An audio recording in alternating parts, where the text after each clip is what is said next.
Let's go. Quarterbacks. I'll tell you, this is actually one of these slates where I don't think there's a lot at the bottom. There's two guys that I'm looking at, sub 6K. We'll break the tiers down, Ben. 7K and up, and then 5 to 7K range for mid tier, low tier, anything below 6K. Up top, you have Lamar in a good spot against the Raiders. I think this could end up being a Derrick Henry game, if we're being honest. I still like Lamar in this spot. A lot of people were high on the Raiders winning this game against the Chargers. One of the spots I was right on, that Jim Harbaugh is not losing that game at home, and he didn't. And J.K. Dobbins popped off. And then you have Patrick Mahomes against the Bengals in what I think could be a really good game. Don't expect to see the Bengals nearly as bad as they were last week. There's only really two top tier guys in that 7 and up range. No massive separation there. I don't know how much I love either of those guys. Probably Lamar, but yeah, probably Lamar over Mahomes, just given the rushing upside. Yep, it would be Lamar over Mahomes for me as well. Just he looked pretty content to pull it down and run. I don't know what to expect from Cincinnati, but Lamar makes a lot of sense. It's going to be, there's a lot of names here. Richardson had an insane throw. That was the best pass I saw all week. What an incredible athlete he is. Yeah. Then we'll get down to Kyler and co. But if you want to just focus on the big two, we'll call them, it would be Lamar over Mahomes for me. Not particularly close. Mitchell had a few deep targets too from Richardson, and Richardson just missed them. Like Richardson could have had a mammoth game. Huge. Could have had a huge game. You're referring to that one against to Alec Pierce, which is a beautiful throw. Ridiculous. Only threw 19 times.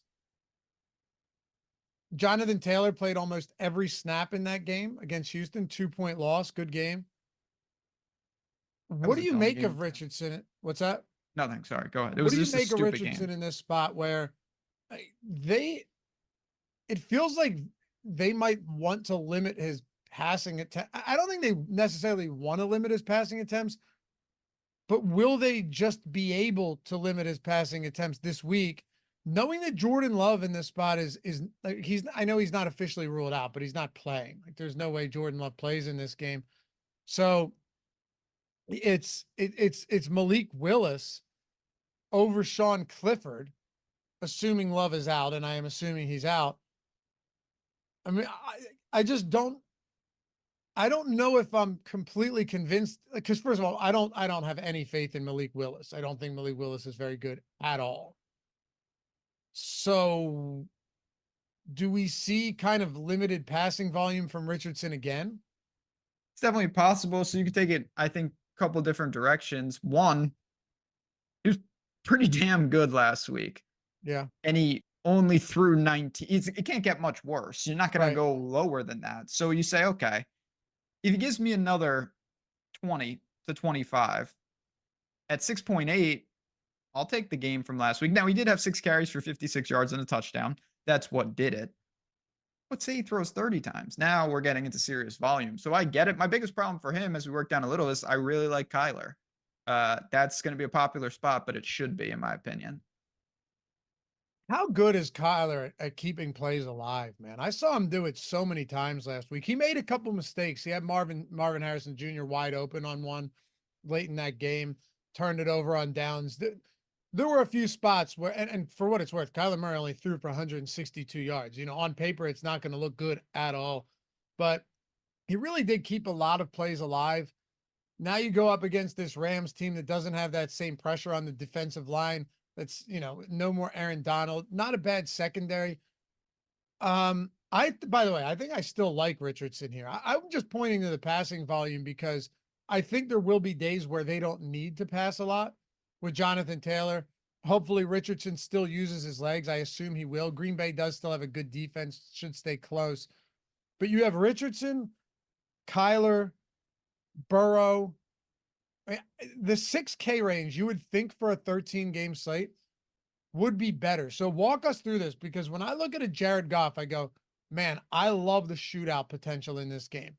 But I don't like Jared Goff's inability to run, and the fact that they can absolutely just use Jahmyr Gibbs and, mainly David Montgomery in the run game. Like, is the ceiling capped on Goff in a spot like this? Jaden Daniels is north of 6K. He ran and had some garbage time opportunities that kind of padded his stat line. Wasn't great. Brock Purdy's not a guy that's going to run often. I don't love that. Matthew Stafford's just going to, I would rather just play Cooper Kupp instead of Matthew Stafford. And I love Cooper Kupp this week. Dak Prescott is what do you do in this 6K to 7K range? It's definitely crowded. There's no doubt about it. So for Goff, I'd actually argue that the floor is more impacted than the ceiling, just because there's going to be games where the Lions do some weird stuff, but when they want to, I think he still has 40 attempt upside. And in a game like this, it could be one of those. He's got ample receivers. So I like Goff. I like Kyler. Hardest one for me is Daniels, because it's one game, but there is a chance that this is something that I've struggled with, and I think at times it can be tricky. You don't have to be good to be a great DFS quarterback. That's not, there's correlation, but it's not a 1-to-1. Like, you could be terrible and be an awesome DFS quarterback. And I'm not saying that he's terrible, but even if he has a very ineffective game, he can be really good, as we saw last week. He was awful in that game, and he was amongst the, points per dollar, he was probably the best quarterback, was he not? He had to be. Daniels. I was working out some stuff on the back end with Jordan to do our tiers. Again, I forgot about the positional tiers. At the end of each position, remember we give our top play at each tier? Oh yeah, I know. It's week 2. We're working out the. Yeah, but no, we'll definitely do it, because no, he was the best, I think, right? Yeah, that's what I mean. It was him and Richardson, I think, that were the two best. Yeah, and he was cheaper than Richardson, and he scored more points. So, just for that, he's in play. If I had to rank them, we can get right to it. Lamar for my top tier. I'm going to go with Kyler, but the 6K range, I can make a case for 4 of them. What if I did this? What if I did a tier break at like 6.5, 6.3? Yeah, like I was gonna say the Murray range, like, so above Jordan Love 6'6". How about that? Does that make it easier? It would, just because I'm not saying that you can't pay way down. You couldn't go to a Daniel Jones. You couldn't go to a Trevor Lawrence. But for me, just knowing what this looks like, my quote unquote pay down is going to be Matthew Stafford this week. Okay. So give me your favorite top tier. If we're going Murray and above, is it going to be Murray? It is. All right. For me, it's Anthony Richardson. Just the rushing upside there. And like you said, you can't get any lower than 19 pass attempts, I don't think. No, you can't. Mid-range, I honestly think it's going to be Jaden Daniels for me. You could make an argument for Goff, just given that Tampa, I don't have a ton of faith in them. You could make an argument for a few guys here.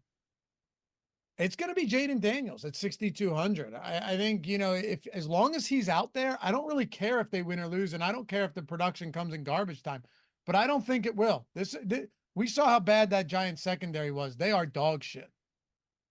Yeah, listen, that's the easy case to make. I'm going to go with Goff, just to kind of give it a little difference. And I want to see Tampa's secondary. I do have some questions about.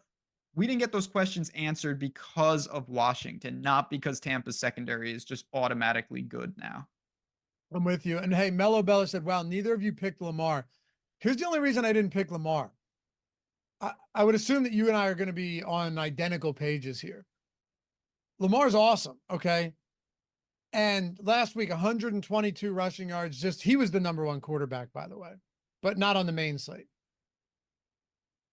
The only reason for this is I just think the game script looks different. And I think you could see a massive dose of Derrick Henry this week. Derrick Henry's pretty cheap. So if I can say, all right, I'll get down to another running quarterback that's going to take off a lot. Jaden Daniels ran 16 times for 88 yards last game with 2 touchdowns, really on par with Lamar Jackson for that rushing upside. Great matchup. And, they're going to need him no matter what. That's really the only reason, is that the price break from few of these guys, with Lamar being so much more expensive than all of them. I have zero pushback on Lamar. I like Lamar. There's a chance I'm over on Lamar.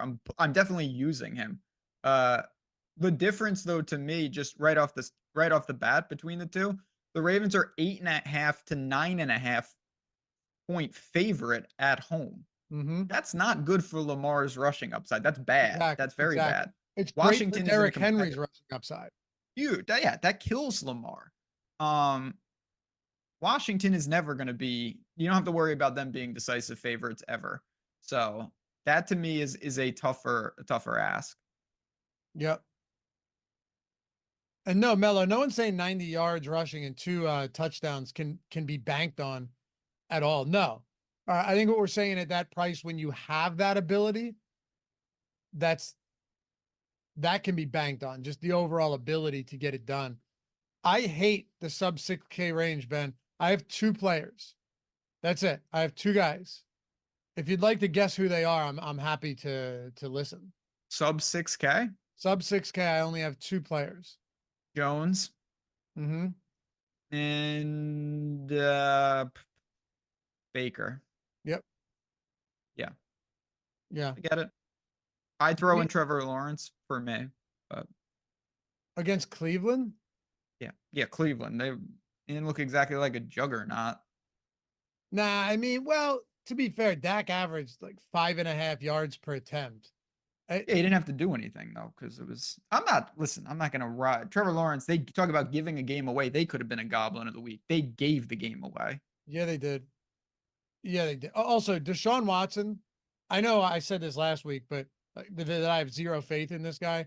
I have even less faith that I had last week in Deshaun. And people want to make the argument, which is fine. Oh, well, his offensive line was banged up. I watched every pass, even every drop back, even with a clean pocket. He was wildly inaccurate. Yeah, he's just not good He just might be toast. Yeah, he sucks. Yeah. Give me. So by the way, I love going to Baker. Oh wait, no, Baker was the number 1. That makes me even angrier. Me too, because I was so overweight on him. Baker was the number 1. If this develops into a shootout, Baker could just look really good, and he has the weapons. Jalen McMillan played more snaps than any other receiver in that game for Tampa. But like I said, I was on the Mike Evans 2+ touchdowns, which was great. Got that late in the game before they iced it away. I think I'll go all the way down to the bottom here and gross people out. Daniel Jones, it's disgusting. I understand it. This Washington defense, I'm not sure even Joe Witt and Dan Quinn can salvage it, at least not early in the season. I think there is upside here. I understand it. It's disgusting.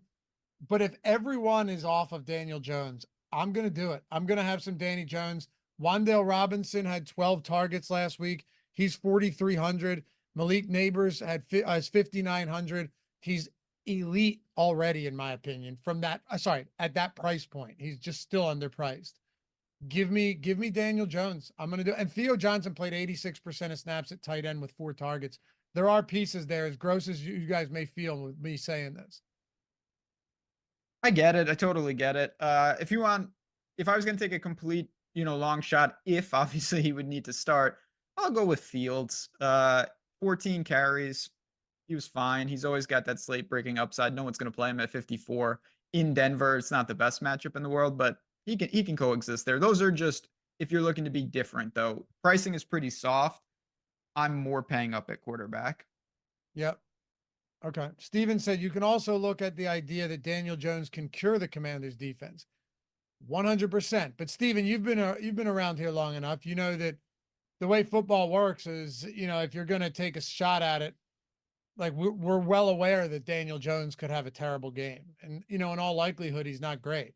But if he is and he gets the better end of this matchup with these receivers that are dirt cheap and he's dirt cheap, matter of fact, Ben, not to belabor the point here, but let's just say that Daniel Jones has a a decent game with those guys, what you're able to do with the rest of the lineup is pretty insane, right? Wan'Dale Robinson, Malik Neighbors, and Daniel Jones. And let's just say you plug in a defense at like 20, say you plug in, Denver versus Pittsburgh or whatever at 2,800. That's 60 plus, more than 6,300 per player remaining. It's a lot. Definitely. I mean, we're going to see that as we move to running back about like you could probably go get 2 of them with that type of build. So I see it. It's all an opportunity cost, and it's early in the week. Value will open up. We have to see what's up with McCaffrey. That's looming over the whole slate already.